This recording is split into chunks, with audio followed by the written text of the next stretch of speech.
Hola Santiago, hola a todo Chile y hola al mundo que nos sigue a través de cooperativa.cl. 6 grados la temperatura actual, 23 la máxima que se espera para hoy. Son las 9 de la mañana, 10 minutos, pero no importa. Nosotros también nos vamos a tomar otros 10 minutos. Así me han reclamado nuestros invitados de hoy. En este café de viernes saludamos a Hernán Larraín Mate. Muy buenos días. ¿Cómo está usted? Muy bien. ¿Cómo está con entusiasmo para hoy. ¿Cómo está Evópoli? Muy bien, muy bien. Sí, alentando a la roja. Sí. Pero además de eso... Haciendo política, claro, en días donde a la gente no le gusta hacer política, pero sí, estamos ahí, con entusiasmo. Muy bien. También a Juan Andrés Lago. ¿Cómo está el Partido Comunista? Está bien el Partido Comunista. ¿Sí? ¿No es tan triste con que hayan traído de vuelta al embajador Contreras? No, fíjese, no. Porque parece que los compensaron con otro embajador, ¿no? Más que compensación, fue una nueva designación. Y es muy interesante porque es en Vietnam, Claudio Benegri, sí. y para nosotros es un hecho muy emblemático. Además porque Vietnam en el sudeste asiático es un papel estratégico. Pero Juan Andrés, a ver, dígame algo de Contreras, más lo que lo defendieron, todo el mundo pedía que tenía que volver, sí. Y el Partido Comunista defendía. Mire, ¿sabe? Hay una cosa, yo creo que hay una cosa que para mí es muy importante. El balance de la gestión diplomática de Eduardo en Uruguay hay que ponerlo sobre la mesa, creo que es muy importante. Es bueno. Muy bueno. Y don Jorge Correa Sutil. ¿Cómo está la democracia cristiana? Muy buenos días. ¿Lista para ver el partido hoy día en la noche? Nada más. Nada más. Eso es todo lo que le pasa a la DC. Oiga, bueno, hoy los recibe la presidenta, la comisión. Así están en este momento. Sí, exactamente. Reunido. ¿De qué estarán hablando, cree usted? ¿Quién sabe? De políticas públicas. De políticas públicas. Espero yo y confío. Y confía. Sí. Bueno, antes de pasar a los temas... Jorge Pizarro le llevaba unos informes a la reunión con la presidenta sobre la situación del país, ¿no? No sé. Alguien adelantó que decían a pedir mejor gestión en políticas sectoriales. Para allá va la cosa. Políticas sectoriales. Sí. Es decir, ¿por qué no hablan en salud, fácil? Transporte. Ok. Sí, ya. Delincuencia, lo que yo creo que es muy bueno. Gran aporte. Ahora...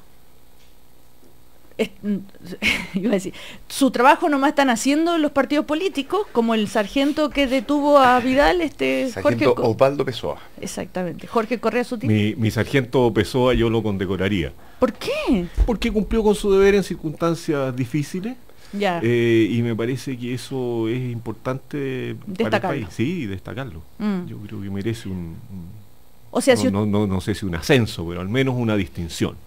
Es verdad que solo no es fácil la impresión de toparse con el ídolo máximo del fútbol chileno a pocos días del partido como el infractor y continuar adelante con el procedimiento conforme a todas las reglas, dando explicaciones. A mí me parece muy meritorio, muy meritorio. Al margen de que queramos que Vidal juegue o que no juegue o que... Pero el cumplimiento del deber a mí me parece que recupera lo más valioso de Chile. Y él dijo que ni siquiera se puso nervioso, ¿no? Muy tranquilo. Es que se le nota cuando habla, pero es cierto que, entre comillas, solo cumplió con su pega, pero hoy día pedirle que las autoridades públicas cumplan con su pega es bastante... A mí me parece muy bien. No se interrumpan. Perdón. No, digo que solo cumplió con su pega, ¿cierto? La autoridad, y entre comillas, eso es lo que corresponde, pero hoy día cumplir con la pega es bastante decir... particularmente los políticos. En el caso específico a mí me parece bien importante el tema de igualdad frente a la ley. Obvio. Cuestión que si lo miramos en otras situaciones no se ha dado así. ¿Cómo cuáles? No, hay situaciones en las cuales los procedimientos incluso policiales desde el punto de vista de la igualdad frente a la ley no han sido como fue el de Vidal, así específicamente. Jorge Correa Sutil. No es fácil cumplir la ley cuando uno se topa en esas circunstancias. Por eso digo. No es fácil. No es fácil. No. Es que por eso yo insisto en el concepto de igualdad, porque además él fue detenido, lo llevaron a la alcoholemia, fue a la comisaría, estuvo detenido toda la noche. No, y para colmo le pegó al sargento. Fue presentado en las mismas horas en que cualquiera que es detenido en esas circunstancias es presentado al tribunal, el fiscal hizo la acusación. Es decir, hay un procedimiento, insisto, de igualdad frente a la ley que a mí me parece muy importante rescatar. Ojalá fuera así en todos los casos. Funcionaron las instituciones en este caso. Claro. Muy bien. Bueno, esta noche el partido ante Bolivia, recordemos que muy exitosa la campaña de UNICEF, del tarjetón verde para respetar el himno del país visitante. Hoy es el gran desafío, porque Bolivia ya sabemos, hoy es el gran. ¿O no? ¿Qué creen ustedes? ¿Qué va a pasar ahí? Es la hora de mostrarnos acogedores, amables, buenos anfitriones. Hoy es el día. Hoy más que nunca. Hoy más que nunca. Juan Andrés, yo también ¿cómo creo va a en resultar eso. No, yo creo que va a resultar así. Hay un público en los estadios, a mí me parece interesante, incluido la gran cantidad de extranjeros, colombianos, peruanos, en fin. Yo rescato lo que dijo el entrenador de Brasil. O sea, Chile hasta este momento está demostrando que ser un país anfitrión muy amable y con gran capacidad organizativa. Porque estas cosas se están dando porque hay condiciones para las cuales se den. El tema, obviamente queremos hoy día que ser muy cariñosos con los visitantes amigos bolivianos, pero el problema, para ser justo, lo tenemos en casa, lo tenemos con el caso de Vidal. Yo creo que la cuestión no pasa tanto por Bolivia como lo que significa simbolicamente, o sea, que Vidal hoy día entra a la cancha después del pastelito que hizo. Ese creo que es el tema de fondo. Si no hubiera ocurrido lo de Vidal, Juan Andrés, el tema del diferente sería el tema. Pero creo que pasó a segundo plano y ahora vamos... Claro. No sé si yo tengo una hipótesis, así como... Yo creo que si juega Vidal, va a ser aplaudido. Ahora, no sé si va a jugar, pero vivir una experiencia traumática como es estar cerca de la muerte en un accidente de auto bien complicado. Yo creo que deja a las personas que lo viven desconcentrados. Yo no creo probable que entre Vidal. Por razones técnicas, no por razones pero sí ya confirmaron éticas. Que sí. No, sí juega. La alineación se va a dar unos minutos antes. Ya. Pone en duda. Yo creo que va a jugar. ¿Sí? Sí. No, yo creo que no va a jugar el primer tiempo, entonces no va, Chile tal vez no va a estar Depende bien. Cómo esté el segundo y mete el gol. Exactamente. El problema, claro, es que así me dijo anoche un amigo, me dijo, eso va a pasar, Cecilia, y hicimos incluso una apuesta. O sea, sin Vidal jugamos muy mal y luego con Vidal... Claro, y héroe total. Héroe, ya. Oye, bueno, dicen y de ahí nos vamos de fiesta, después del triunfo. De copas. Oye, pero además cómo ha bajado, dice, la cotización de Vidal en el extranjero, en los clubes de allá de Europa. Es que una persona que en medio de un campeonato así de serio se va de copas, refleja tener menos seriedad de la que se exige hoy día a un futbolista profesional. Ahora, respecto al respeto de los himnos extranjeros, un auditor o alguien me mandó un mail haciendo la reflexión que el tipo de público que está yendo al Estadio Nacional a ver los partidos de La Roja es un público que no es el que normalmente es distinto, porque es un público que puede pagar entradas más caras, que no es el que el típico público de fútbol. ¿Qué creen ustedes? Es distinto. Juan Andrés. Pero no es solo por el problema de que puede pagar más caro o no más caro. Yo creo que lo que está pasando es que se abrió el público en los estadios en este momento. Hay más familias, hay más niñas, más niños, mujeres, en fin. Yo diría que se rompió un poquito este tema, que yo lo veo muy complejo, no solamente en Chile, en todas partes del mundo, de que las barras bravas, llamadas barras bravas eufemísticamente, que son un fenómeno muy complejo de violencia, porque al final terminamos con violencia, con muertes y con cosas de ese tipo. Insisto, no solamente en Chile, nos estábamos un poco acostumbrando a esos escenarios en los estadios chilenos. Yo creo que lo que está mostrando hasta ahora la Copa América es algo totalmente distinto a eso, lo que me parece muy bueno. Bueno, nos acompaña como cada mañana la Universidad Alberto Hurtado. Antes de terminar, quiero las apuestas de ustedes para esta noche. Cuando un niño es abandonado, crece sin fotos de su infancia. Por lo tanto, la publicación Libros de Vida, un lugar para la memoria, pone el acento en cómo se construye la identidad de estos pequeños y del valor de registrar los primeros años de vida. El libro es del psicólogo Matías Marchán, profesor colaborador de la Facultad de Psicología de la Universidad Alberto Hurtado. Cambia el mundo, Universidad Alberto Hurtado. Estamos con Hernán Arraimate, con Juan Andrés Lago, con Jorge Correa Sutil. Sergio Mico, que normalmente está los viernes, tiene un problema en la universidad. Agradece muchísimo que lo perdonamos. Está en paro la Universidad de Chile hace 2 meses. Hay todo un tema y él es académico y hoy tenían reuniones, etcétera, etcétera. ¿Ok? Ya. A propósito de paro, y firmó una carta. Sí. Firmó una carta. Una carta junto con 87, ¿cómo son? Son camaradas, ¿no? Camaradas de la ABC, militantes democratistas pidiendo, entre comillas, la suspensión, por no decir la renuncia de su presidente Jorge Pizarro. Claro, hoy aparece en el diario El Mercurio con la foto de Eduardo Zafirio y Sergio Mico, justamente, dos de los firmantes, un grupo de 87 militantes demócratas cristianos. El texto se titula "La democracia cristiana debe liderar la salida a la crisis", y en 5 puntos pide un marco legal distinto, bueno, en fin, y como dice Hernán Larraín Mate, eso es en definitiva lo que piden. Jorge Correa Sutil, que es el demócrata cristiano de hoy, supongo que alguna opinión tendrá. Cecilia, yo no voy a bajarle el perfil a la gravedad del asunto. A mí me parece que cuando 80 dirigentes del partido le piden la renuncia a su presidente, da cuenta de una crisis severa al interior del partido. Yo no soy firmante de la carta, yo creo que fue imprudente, yo creo que hasta aquí y hasta donde entiendo, el problema lo tienen los hijos de Jorge Pizarro. Jorge Pizarro tuvo tal vez una desafortunada salida al intentar defenderlos públicamente, confundiendo los roles. Pero si el presidente del partido no tiene él mismo un problema de probidad, yo no entiendo por qué 80 militantes firman una carta pidiendo su renuncia. Y no me alegro con la situación, porque creo que esto paraliza a la democracia cristiana, la lleva a un debate más bien de explicación ante el público que al liderazgo que los propios firmantes están pidiendo. Así que creo que es una situación delicada, no me alegro por lo que está ocurriendo y no firmé la carta.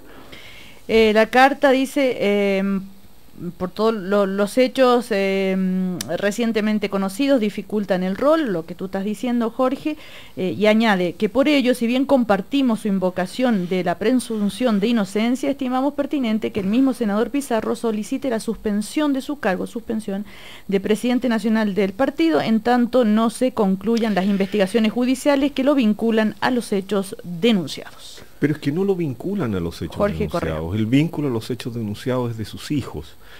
Entonces, yo entiendo que este es un problema. Yo entiendo que la democracia cristiana no ha podido salir con la fuerza que necesita en el debate público. Más bien el presidente del partido ha estado dando explicaciones y eso es un problema para el Partido Cristiano.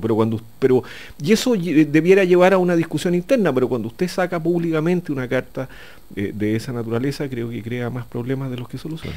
Dice la carta, muy por el contrario, si no hace esto, lo enaltecerá como líder político, siguiendo el camino que seguramente habrían encarnado Bernardo Leyton, Jaime Castillo y la generalidad de nuestros inspiradores.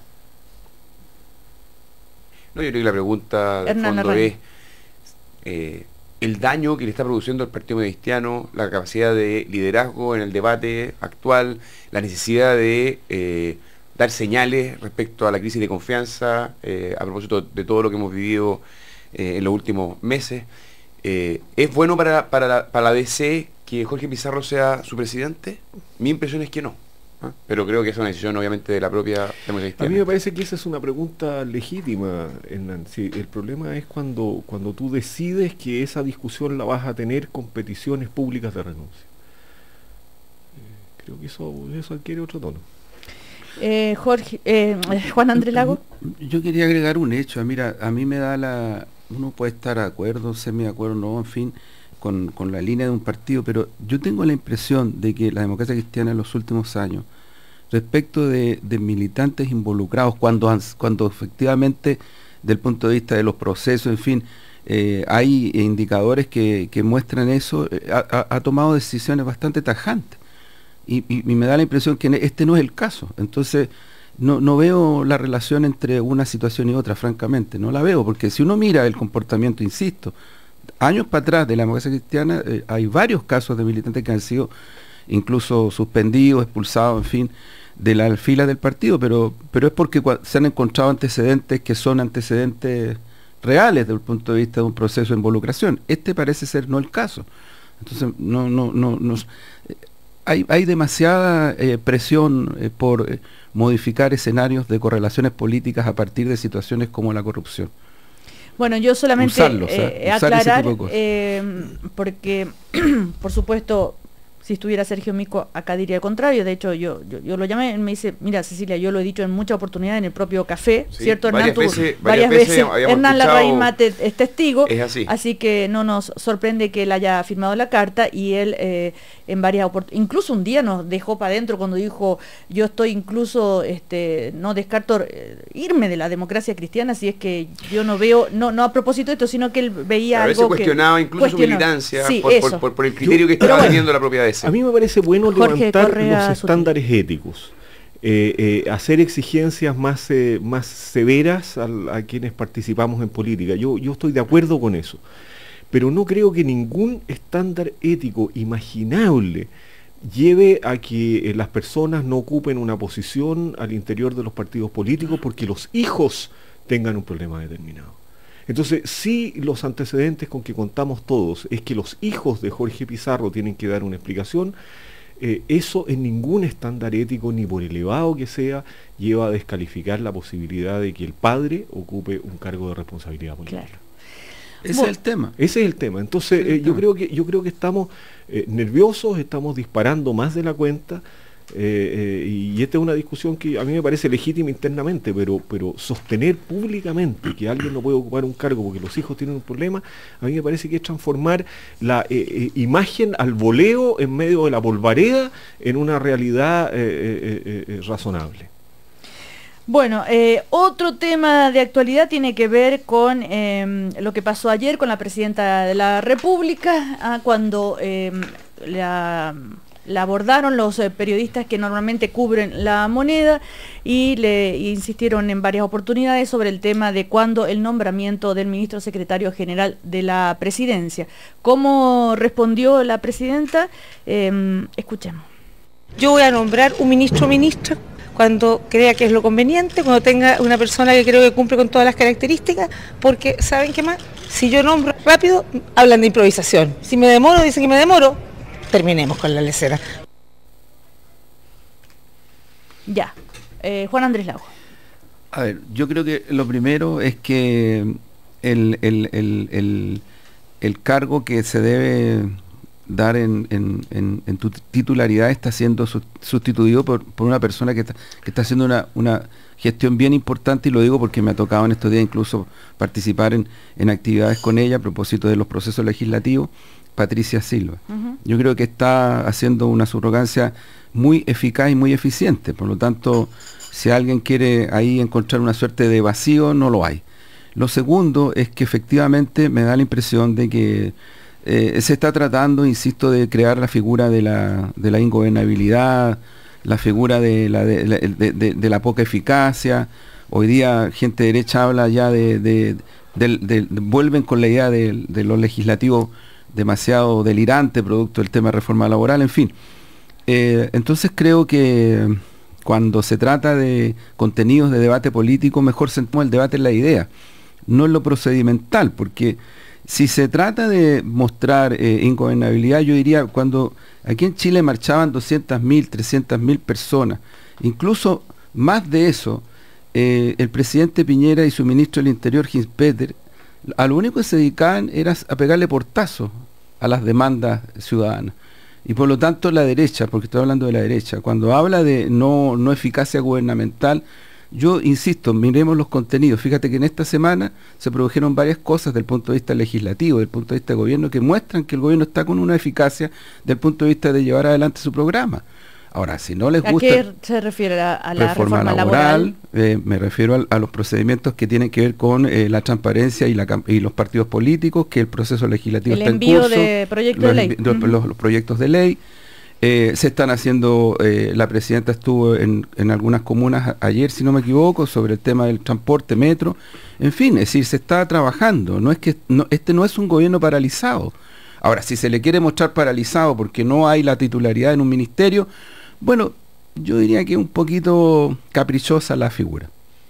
Hernán Larraín Mate. A mí me llama la atención un poco porque la presidenta, que siempre ha sido como tan sensible para conectar con la ciudadanía, hoy día hable de lecera, cuando tener un ministro en La Moneda, en el contexto actual, digamos, es fundamental. Entonces, la lecera es no tener al ministro, la lecera es no tener a un controlador, la lecera es no tener a alguien, digamos, en impuestos internos. La lesera es no avanzar en lo que los chilenos necesitan, que es una agenda en materia de transparencia que tenía ciertos plazos y que tampoco se cumplieron. Entonces, creo que el gobierno debería preguntarse bien, digamos, dónde están las leceras. Y creo que los chilenos quieren una buena reforma laboral, ojalá en el Senado se alcance un acuerdo. Los chilenos quieren que los profesores estén haciendo clases, que los alumnos en las universidades terminen con las tomas y que se avance efectivamente en un buen acuerdo.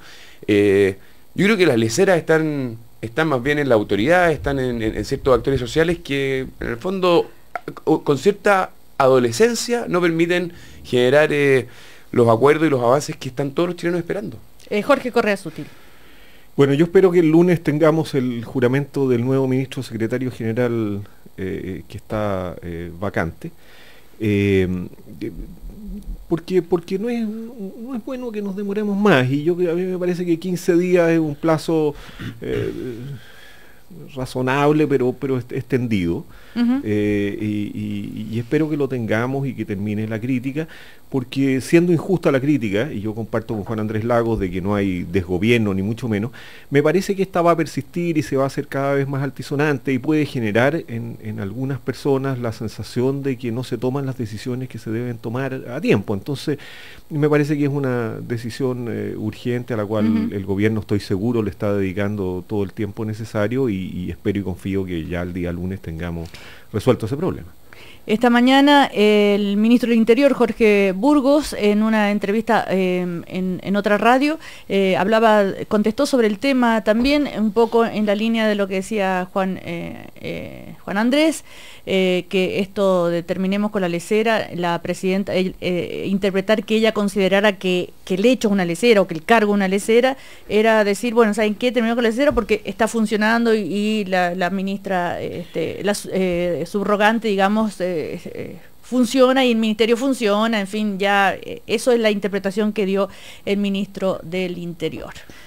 No, está bien que el ministro interprete a su presidenta, digamos, es su pega, digamos, pero el sentido común indica otra cosa, que efectivamente hay un inmovilismo, y yo creo que todos queremos que digamos, la política reaccione frente a lo que está ocurriendo, y ese ministro, particularmente, ese ministro que lleva la reforma en la relación con el Congreso, ¿cierto? El ministro secretario general de ¿Inmovilismo de la en qué? Preguntemos, ¿inmovilismo en qué? Preguntémonos en concreto. Inmovilismo desde el punto de vista de la iniciativa del Ejecutivo, que es su tarea por constitucional, de llevar adelante procesos, proyectos legislativos. Durante todas las semanas se estuvo en eso. Yo mencionaba reforma laboral, pero hay una cantidad importante. Entonces, ¿qué es lo que reacciona a la derecha? ¿Qué dice Melero? Es que están de nuevo cayendo en lo delirante porque son muchos. Ya, bueno, entonces antes era poco, ahora es mucho. Luego, fíjate, el proceso, aún con la complejidad que tiene, el gobierno totalmente involucrado a través del Mineduc, en el proceso de construcción de una reforma educativa importante. Se trabajó durante toda la semana con la Comisión de Educación de la Cámara de Diputados, donde hay parlamentarios de derecho. Yo veo hoy día declaraciones de incluso parlamentarios de la UDI que dicen, bueno, este es un buen acuerdo, pero hay que seguir perfeccionándolo. Lo dicen varios parlamentarios. El proceso está en curso. Están en curso procesos que tienen que ver con ir hacia los problemas concretos, donde yo insisto, me parece muy importante los aportes que pueden hacer los partidos de la nueva mayoría, hoy día lo que hace la democracia cristiana respecto a los llamados temas sectoriales que son muy fuertes. Entonces, ¿dónde está el inmovilismo? ¿Dónde está el vacío? Ahora, efectivamente, cuando estamos en una situación como la que estamos, a mí me da la impresión de que yo miraría más en la dinámica que tienen los partidos de la nueva mayoría respecto de su gobierno. Y ahí yo sí tengo una crítica más o menos de fondo. ¿Cuál? ¿Incluyendo a su propio partido? Sí, es que digo de los partidos de la nueva mayoría, no me excluyo de ser partido. Tengo mucha identidad con la nueva mayoría, me gusta mucho la nueva mayoría. ¿Cuál es la crítica? Que yo creo que se requiere más estar mirando más la construcción de la incidencia de los partidos hacia la sociedad civil que hacia el propio gobierno. Yo creo que la tarea histórica de los partidos de la nueva mayoría en este momento es ir hacia la sociedad civil con todos los desafíos que hoy día significa. Mira, o sea, usted siente que no están ayudando a la presidenta los partidos. No, si la ayudan, pero yo creo que la tarea, no, si no es el tema que no la ayuden, es que para mi gusto el rol histórico en este momento de los partidos de la nueva mayoría está más en meterse con más fuerza en la sociedad civil, avanzar con ella, ir avanzando respecto de la salida de la crisis de representación, crecer con y en la sociedad civil. Ese es para mi gusto el gran desafío y la gran oportunidad, y siento que por una mirada un poquito noventera, los partidos están todavía en la situación intermedia de la mediación política, que funcionó en una democracia representativa de los consensos, pero que también, bueno, yo no quiero hablar de la derecha, pero también creo que es un problema de la derecha. Yo creo que el mapa electoral político en Chile va a cambiar notablemente producto de estas circunstancias. Entonces lo veo más bien como un fenómeno sociopolítico y lo asumo. Y lo asumo como parte de esta nueva mayoría. Jorge Correa Sutil lo mira con atención. ¿Me espera un ratito, sí, Jorge? A la vuelta de comerciales tiene la palabra para seguir con esta reflexión. También recordemos que ayer 24 horas dio a conocer las declaraciones de Martelli, lo que dijo. Recordemos también que Peña Ilillo fue a declarar, no sabemos qué dijo, pero eso no se filtró. Sí, hay algunas filtraciones, sí. Pero no con... Filtraciones notables. Sí. Peña Ilillo dijo a la Fiscalía que entregó sus informes a Gabriel Sepúlveda, jefe de gabinete del ministro Máximo Pacheco. Vamos a comerciales. Una persona tiene cerca de 60.000 ideas diarias. Si llevaras a cabo solo una de ellas ya serías muy distinto. Por eso Acer ha creado un nuevo tablet para que puedas llevar a cabo tus ideas. Acer con Windows 8, trabaja mejor, diviértete más. ¿Un cafecito hasta ahora? ¿Cómo les gusta? ¿Cortado, batido, intenso, suave, aromático? Si te gusta el buen café, decídete hoy por Café Gold, de seguro te sorprenderá. Café Gold, un café de calidad superior.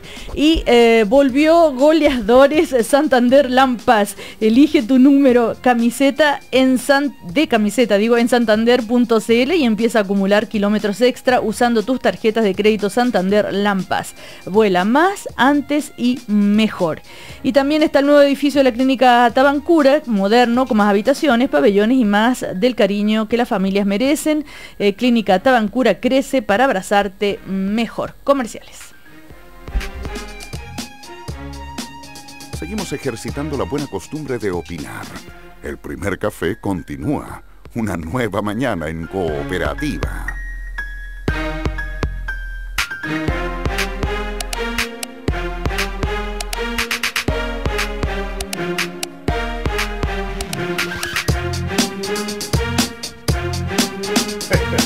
Seguimos en el primer café rapidito, por favor, porque nos queda poco tiempo. La Clínica Tabancura tiene más habitaciones, más pabellones, más estacionamientos y como siempre más cariño y comodidad. La Clínica Tabancura lo dice, crece para abrazarte mejor. Volvió Goleadores Santander Lampas, elige tu número de camiseta en santander.cl y empieza a acumular kilómetros extra usando tus tarjetas de crédito Santander Lampas. Y en 1950 la gente pensaba que estaba todo hecho. Hoy algunos creen lo mismo, pero no es así. Por eso y para eso Acer ha creado un nuevo tablet para que puedas llevar a cabo tus ideas. Acer con Windows 8 trabaja mejor, diviértete más. Y con el solo aroma, todos los sentidos se despiertan a esta hora. Comienza tu jornada disfrutando de su sabor inigualable. Por eso los amigos del buen café lo prefieren. Café Gold, un café de calidad superior. Los sentidos también se despiertan acá en el primer café. Estábamos, Juan Andrés Lago cuestionaba un poco el rol de los partidos políticos en este momento, que en vez de estar preocupados de cómo influir en los nombramientos de los ministros, ¿por qué no hacen trabajo más en las bases, en la ciudadanía? En fin, Jorge Correa Sutil le iba a responder. No iba a responder, le iba a preguntarle a Juan Andrés para que nos explicara un poco más en qué creía él que estaban distraídos los partidos, pero entiendo que su versión es que los partidos están más preocupados de las posiciones de gobierno, de los cargos que del trabajo en las bases. A mí me parece una crítica muy razonable y atendible. ¿Y en los partidos de la derecha, Hernán Larraimate, en qué están preocupados? Yo creo que aparte de hacerse un festín con todo lo que está pasando en el gobierno. No, yo creo que hacerse un festín es irresponsable. Además, recordemos que no quiere decir que no estén en el festín. Claro. No, yo creo que ojo los partidos de centro derecha, como todos los partidos, son hoy día más bien parte del problema. Y el desafío de todo es hacer buena política para recuperar credibilidad. No creo que la derecha esté exenta de eso. Lo que pasa es que hoy día, obviamente, la nueva mayoría está en el Ejecutivo y su responsabilidad es mayor y por lo tanto las exigencias son mayores para ellos.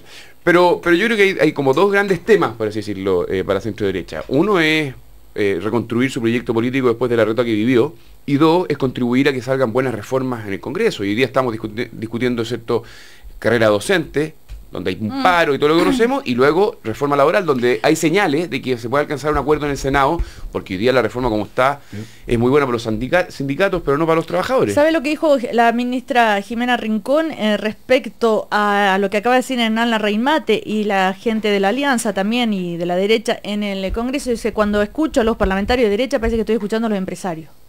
Sí, claro, mira. Está bien, pero aquí Sokimich financió más bien a la nueva mayoría. No, pero estamos hablando de la reforma laboral. Terminemos con la tontera de que los empresarios aquí financian a la izquierda más que a la derecha, para empezar a conversar. Y así ha sido demostrado en la práctica por la investigación que tenemos. Entonces, ¿quién representa a quién? Yo se lo dejaría bien discutible. Pero en el contexto de la reforma laboral, Hernán Larraín-Mate, a eso se refirió Jimena Rincón. Está hoy día más bien defendiendo a los sindicatos y yo espero que el centro derecha representando los intereses de los trabajadores. Así lo veo yo. Pero Penta es un consorcio. Ya, pero estamos hablando de la reforma laboral, Juan Andrés. Mira, yo creo que la derecha chilena está en una crisis de identidad programática muy severa, muy profunda. Por una razón muy objetiva, es decir, ni siquiera el Fondo Monetario Internacional está en desacuerdo con las reformas estructurales que se quieren hacer en Chile. Entonces uno dice, bueno, pero ¿cuál es el paradigma programático de la derecha chilena? Y uno por lo que ve es una especie de espejo retrovisor, querer reinstalar todo lo que supuestamente hicieron fantástico cuando se apoyó a la dictadura cívico-militar, después el periodo posterior de los gobiernos civiles, pero propuesta programática, identitaria frente a la crisis que tenemos y frente a una salida más estructural no tienen. Entonces es como esa queja permanente del que no deja que no puede hacer, pero tampoco deja hacer. No tiene relato programático la derecha chilena y esa es su gran complejidad. Y entonces aparece con esta suerte como de intento de frenar los procesos de reforma que emanan de un programa de gobierno, de la ciudadanía, en fin, es decir, ahí estamos con un problema severo. Muy breve porque también, para que hable el profesor Correa Sutil, yo simplemente quiero decir de que si uno le pregunta a la ciudadanía cómo ve la reforma que está llevando adelante el gobierno, lo que se encuentra es con desaprobación. Hay un rechazo a cómo se ha llevado adelante los compromisos hay desaprobación en materia de reforma educacional, laboral y tributaria. Los grandes titulares funcionaron muy bien para ganar la campaña, pero hoy en día la gente siente de que no están cumpliendo con lo que se comprometieron. Y la forma en que han llevado adelante esa reforma merece más bien rechazo. Entonces, lo que debería el gobierno es escuchar y terminar con la lecera, digamos. Ya, en todo Jorge, ¿algo que decir sobre la reforma laboral? Pegó la frasecita, que ya se aprobó, va al Senado ahora. Va al Senado.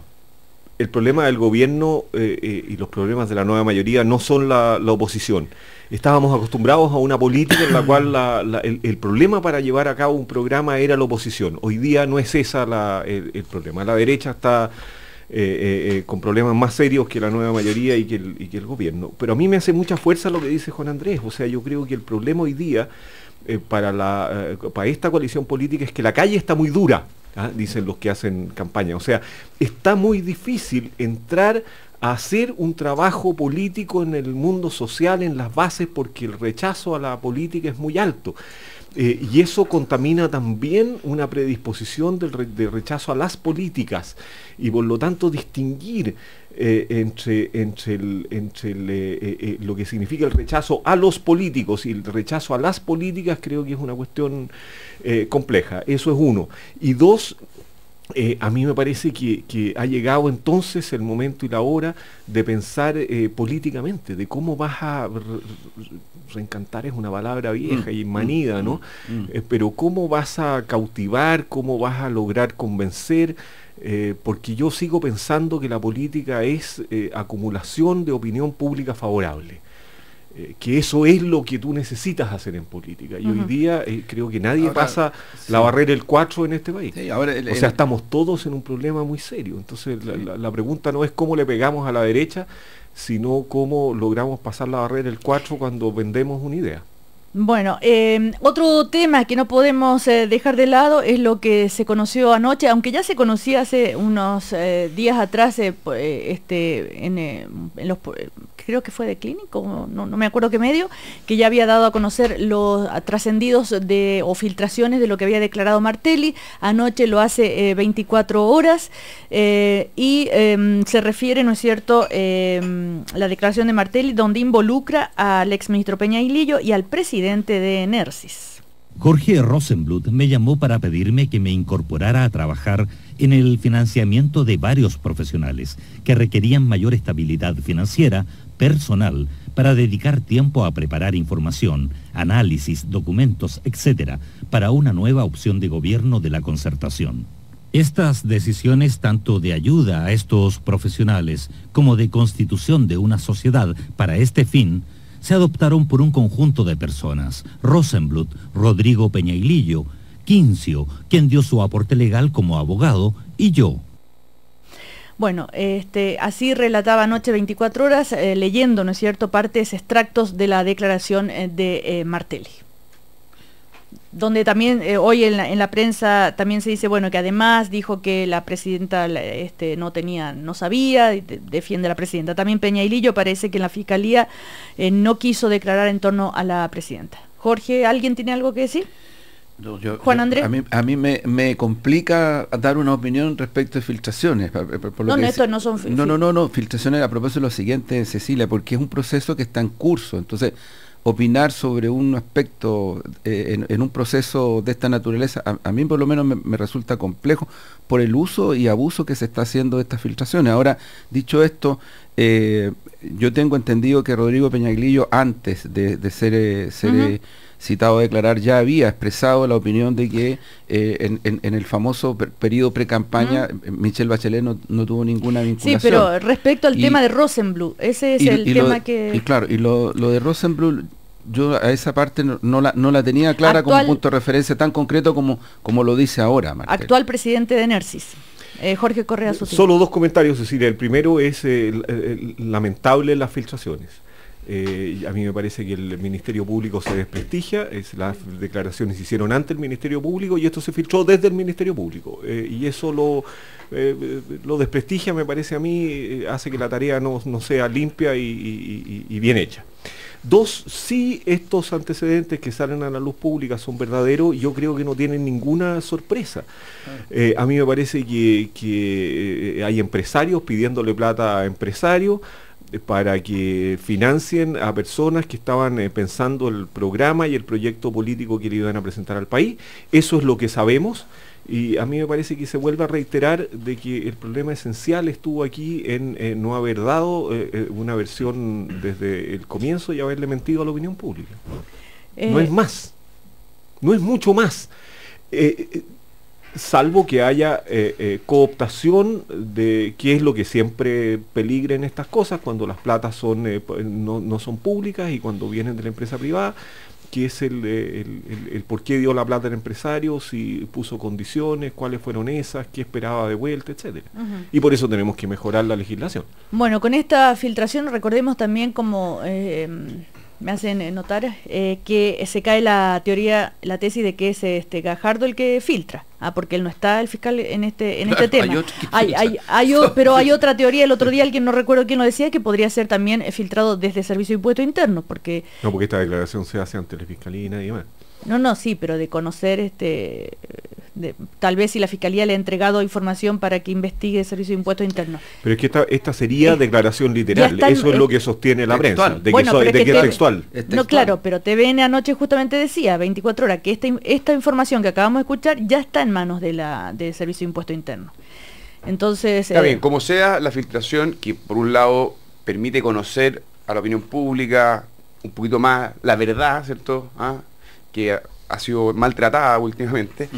También es cierto que afecta la investigación, afecta los derechos de quienes son parte de esa investigación.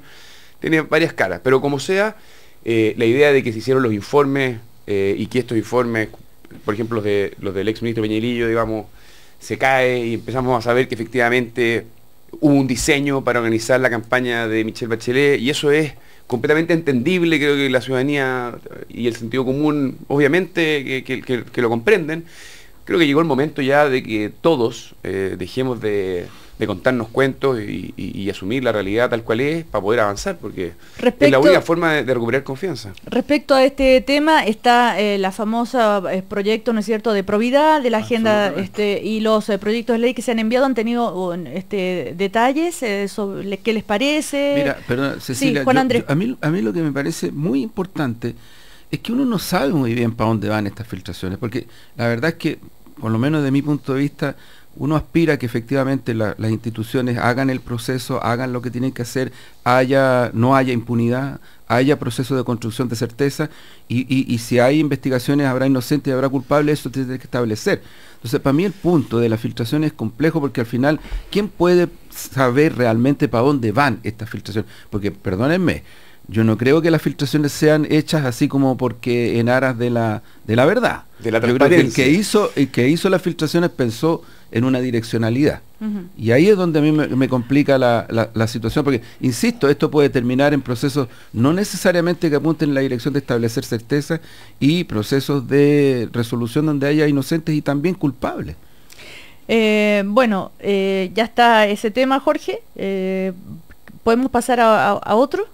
Hoy ¿sí o no? Yo no autorizo aquí. No, dígame si quiere contestar. Si quiere contestar lo que dice Juan Andrés o otra reflexión. Solo coincidir con él. Solo coincidir, a mí me parece que hay etapas en los procesos. Las declaraciones son privadas y sirven como antecedente para las formalizaciones. Ese es el momento en que se hace público. Por lo tanto, no se trata de ocultarle algo a la opinión pública, sino simplemente de entregarlo cuando el daño al éxito de la investigación sea menor. Porque por ahora estar entregando lo que declararon podría entorpecer la investigación, por eso decimos que es negativo. Ahora, y por eso decimos que la Fiscalía no hace bien su pega cuando se le filtran los documentos, porque finalmente cuando venga a declarar el próximo señor y sepa cómo declararon los dos que declararon antes que él, va a tener menos eficacia el Ministerio Público para investigar. A propósito de la agenda para la transparencia, en este momento la Presidenta de la República está en La Moneda, en el Palacio de la Moneda, hablando, y supongo que como atrás dice agenda para la transparencia en los negocios y la política, debe estar tal vez refiriéndose al envío de otro proyecto de ley. Ya vamos a conocer más detalle. En todo caso, está hablando en este momento del sistema de la alta dirección pública, la alta dirección pública, a través de la cual se nombra al Contralor. No. Se nombra al director de Impuestos Internos. Al director de Impuestos Internos. ¿Qué proceso que está hoy día en desarrollo? A propósito, hoy el otro día lo vi en una carta al director, al señor Jorge Correa Sutil. Hoy le responden respecto a que sería inconstitucional lo que habría planteado el ministro de Bienes Nacionales respecto al Estado solidario, al Estado, No, el Ministerio de Desarrollo Social. El Ministerio de Desarrollo Social, perdón. Que es del mismo partido que el señor Marco Lagos. Barraza, exactamente. Respecto a esto del error cometido, dijo Correa Sutil. ¿Lo leyó a la carta o no, Jorge? Ya, bueno, entonces no se haga el de eso, ya, ayúdeme, vamos. Esta es una discusión bien interesante, Cecilia. La pregunta es cuánto de la orientación de las políticas sociales debiera contener la Constitución. El ministro Barraza lo que dijo es que teníamos una disyuntiva inevitable entre las políticas focalizadas y las políticas de derechos universales. Y yo le dije que eso era perfectamente evitable, que yo creía que la Constitución no tenía que tener sesgos. Y hoy día Leonardo Moreno, que dirige una cosa en favor de la pobreza, Fundación Superación de la Pobreza. Me responde planteando, me parece a mí, una idea muy positiva, que es que las políticas sociales tienen que tener una orientación. Yo creo que el debate constitucional, yo me alegro de participar en este debate, porque me parece que hay que ponerle carne al debate constitucional, que no sea pura forma. Y me parece que lo importante aquí está en si la Constitución debiera limitar en algo la votación de la ciudadanía en elecciones periódicas en la orientación de políticas sociales. Una alternativa es tener una constitución que yo la llamaría no una constitución inclusiva, que permita que políticas neoliberales y que políticas socialdemócratas tengan la misma opción sin que ningún juez diga que eso es inconstitucional. La segunda opción es que la Constitución tenga una orientación. Yo la llamé con algún veneno, que esa sería una Constitución sesgada, sería una Constitución no inclusiva. pero creo que hay un debate ahí que se abre que es bien interesante. Bueno, a propósito de eso está el sitio tuconstitución.cl, donde el señor Jorge Correa Sutil hace parte de esto, ¿no? Y sí. de este proyecto donde mucha gente está ingresando a ese debate, bien interesante, porque hasta aquí la discusión pública ha sido solo de forma. Y este debate de las cartas y el debate de tu constitución es un debate de contenidos que a mí me parece fundamental. Pero ¿qué dicen los contenidos de tuconstitución.cl sobre ese tema, por ejemplo? La mayoría. ¿Cómo? Es un debate. Pero vota la gente, pone ante las propuestas. Yo no he visto que todavía este tema de cuánta... Hay una entrada que se llama si la Constitución debe ser mínima o no, que podría tener algún parentesco con este debate, y ahí hay muchas opiniones bien interesantes. Yo quiero suscribir el fondo de lo que está diciendo Jorge Correa, en el sentido de que metámosle carne a la discusión de la Constitución. Y sobre todo estoy muy de acuerdo, y esa es una posición que no solo es personal, es de evolución política, respecto del tipo de constitución, digamos. Si queremos que sea de unos o de otros, versus la posibilidad de que sea de todos. Y para eso probablemente hay que entrar con una goma de borrar. Ahora, esto de que la Constitución no tiene postura política o no tiene postura ideológica, no es lo mismo una Constitución hecha durante un parlamento de centro izquierda que un parlamento de la derecha. Va a ser enteramente neutra. La pregunta es si va a orientar o no va a orientar políticas públicas. Y el problema es que cuando orienta políticas públicas la Constitución, un grupo de jueces le van a decir al Congreso y al presidente de la República que no puede hacer una determinada política porque ellos, interpretando los derechos fundamentales, sostienen que esa política es inconstitucional.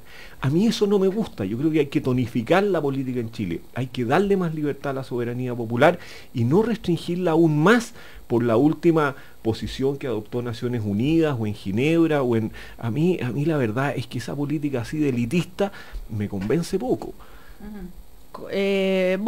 En todo caso, tuconstitución.cl es uno de los mecanismos donde se puede opinar, que después se va a entregar, ¿no es cierto?, estos contenidos para colaborar entre todos. Tenemos la esperanza que sea incidente incluso. Y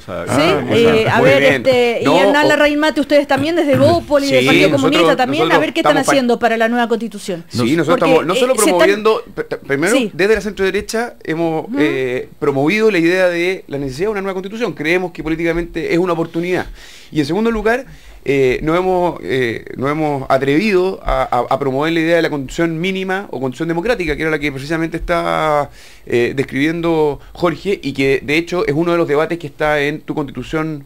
Yo creo que hay una oportunidad muy potente para una tradición liberal, republicana y democrática en esa constitución, y que espero sea parte del debate que se va a venir en el futuro. Ahora, abrí el sitio, miren esta pregunta: ¿cuál debiera ser declarado constitucionalmente como el núcleo fundamental de la sociedad? Y las opciones para votar son la persona, la familia, el Estado o la Constitución. Cecilia, ¿por cuál votas tú, Cecilia? Cecilia, yo la persona. A mí me parece que Chile está en una tremenda oportunidad.